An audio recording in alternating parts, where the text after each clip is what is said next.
Hey, it's Matt from Black Hole Woodworking. Welcome back. Today I'm just roughing out a bowl.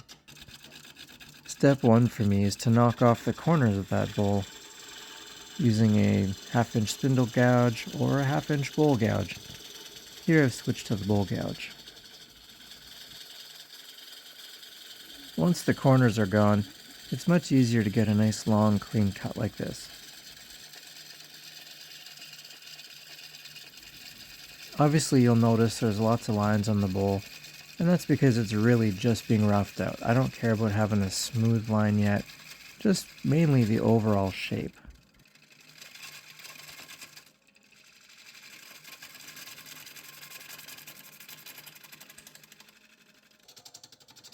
After I've got the rough shape of the round side, or the side of the bowl, it's time to address the bottom. Here I'm using the 1/2 inch spindle gouge and flattening it.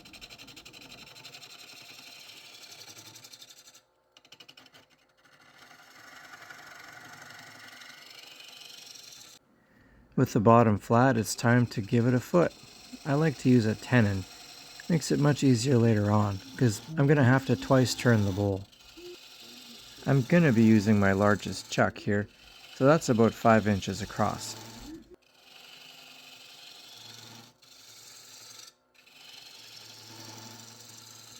Now, here's a problem I've run into.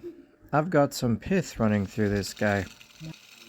I guess I cut this one crooked with the chainsaw when I was cutting the log, so I'm trying to cut down a bit to see if that will go away, because sometimes, if you're lucky, if you cut past the pith and there's no more cracking, or the pith was at quite an angle, then you can actually get rid of it. In my case, that wasn't possible, so I had to cut it all down. So I switched to a 1/2 inch bowl gouge and a refined grind. And wow, does it take off wood. This was so satisfying and sad all at the same time. I didn't want to lose that much bowl, but at least it was fun to cut.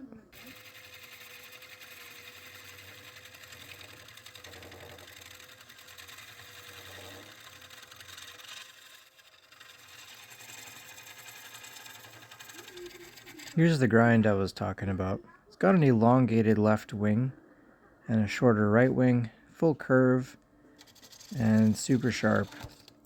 Ooh, yeah, that was the end there. When I tried to cut near the center of a bowl like this, it gets pretty tough. So what I decided here was to refine the flat of the bowl. First I needed to give myself a bit of an edge to rest the bevel on, like that. And then I could push towards center and at least cut a nice flat surface and get rid of those little pieces sticking out. Just makes it a little nicer on the hands instead of getting slapped at 700 RPM. That's about how fast I'm spinning this larger bowl on the lathe at this point. After I cut that, I tried to cut back down in the center here, which the first one, this cut that you're watching, worked out well. It cuts pretty slow. This guy, just too bumpy, so I had to cut across, get a nice smooth surface again. Then it became really easy to cut once more. It's just that in the center of this bowl, it's not spinning very fast like it would on the edge, so it takes a bit longer. But it cut nice and clean and easy.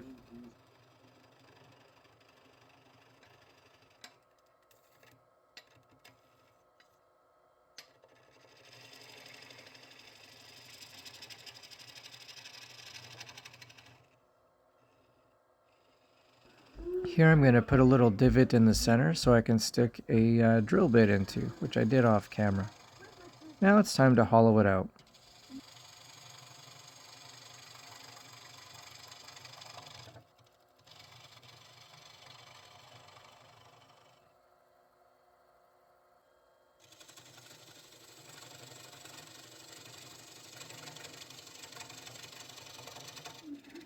Here at the bottom, I'm using kind of a scraping cut, and that's because the camera's in the way.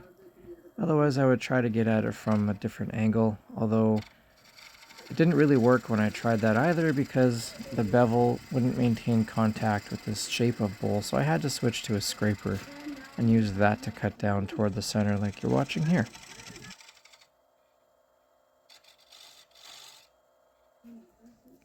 And that's about the end of the bowl, at least for roughing out. I want to leave it about 10% of the width in thickness on the edges. And that's so I can refine it later on. Thanks for watching. I hope you enjoyed it. Fairly simple little video. Roughing out bowls is always a ton of fun, so if you get a chance to do that, you really should. Until next time, have fun.